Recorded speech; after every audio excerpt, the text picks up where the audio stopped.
This is a man with blood on his hands. The blood of two sisters who he sacrificed to a demon. Danyal Hussein drew up a bizarre contract with the devil's prime minister. In return for murdering women, he would be rewarded with a massive lottery win. He signed it with his own blood.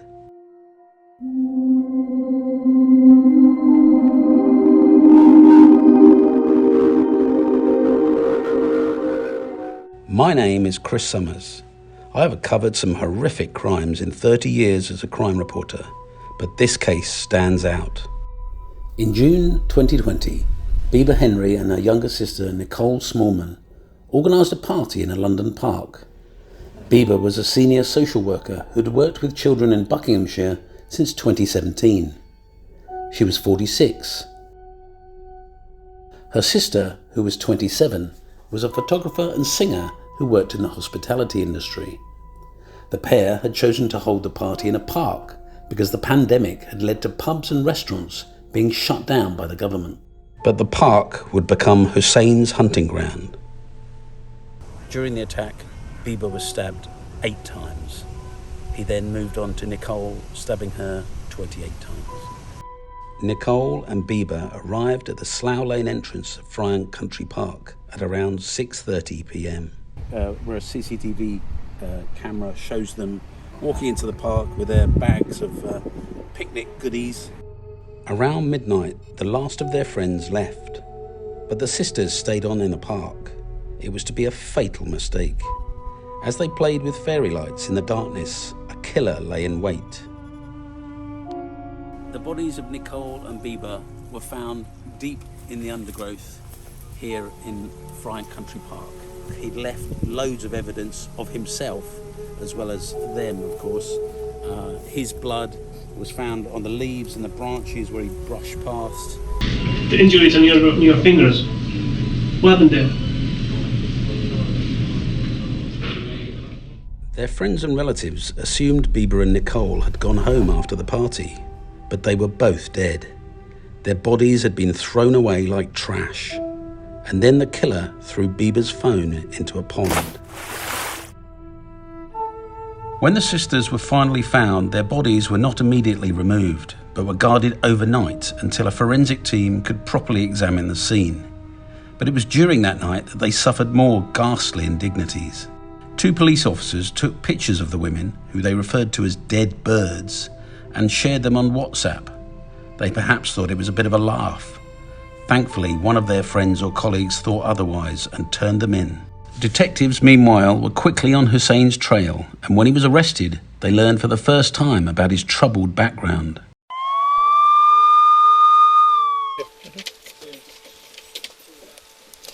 Mate, you're under arrest. Come out the address. Keep walking towards me. Stay where you are. Hands on your head. Stay where you are. Face me. Hands on your head. When he was 15, his teachers had referred him to the government's counter-extremism program, PREVENT, after they noticed he had accessed far-right propaganda on the school's computers. Hussein, who considered himself an Aryan, was feared to be at risk of being drawn into terrorism, but was considered no longer a threat by May 2018. 2 years later, he became a double killer. Hussein not only had flirted with white supremacism, but also dallied with demons. The police found the contract he had made with a demon called Lucifuge Rofocale. The Lucifuge Rofocale is a devil. He seems to make his first appearance in a book called The Grand Grimoire from 1702, in which he's described as being something like the devil's prime minister. I don't think he got that name, Lucifuge Rofocale, from the Grand Grimoire of 1702.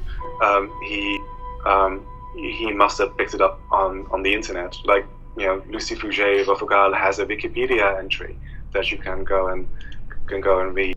Of course, Hussein didn't win the lottery, nor did he find himself miraculously protected from the police by his demonic contract. His DNA was found on bottles of wine and Prosecco at the scene. Despite the mountain of evidence, Hussein pleaded not guilty and put the victim's family through the ordeal of a trial. The prosecutor, Oliver Glasgow QC, showed the jury footage taken at a supermarket 48 hours before the murders, in which Hussein can be seen buying a set of kitchen knives identical to the ones which killed the sisters. Hussein's DNA was found on the handle of one of the knives, and Nicole's was on the blade. But he gave lie after lie in an attempt to explain it all away. He claimed his bank card had been stolen, and it wasn't him on the supermarket footage. He claimed he cut his hand after being mugged at 10 p.m. on the night of the murders, and he insisted a man seen on CCTV footage returning to his father's house near the park at 4 a.m. was not him. The suffering endured by Bibaa and Nicole's mother, Mina, was unimaginable. Her daughters were brutally slaughtered, and 2 police officers had used their bodies as props for sick jokes. One of those officers resigned and the other was fired. Both were jailed for actions which were not only inappropriate, but also damaged the integrity of the forensic evidence. We do have a problem. We do have an underground that has infiltrated and growing in our Met Police. They were beautiful, beautiful girls to look at anyway, but they were real people with hearts. Good girls, I'm really, really proud of them. Bibaa, who had a daughter of her own, worked with disabled children and also with at-risk children and their families, while Nicole's friends described her as a talented artist who saw beauty in everything, was enthusiastic and much loved. But their killer received no such plaudits. Hussein was eventually found guilty and sane. He refused to engage with a psychiatrist. He was on the autistic spectrum disorder, but was perfectly sane. When he was sentenced, the judge said his contract with a demon did not mean he was mentally ill.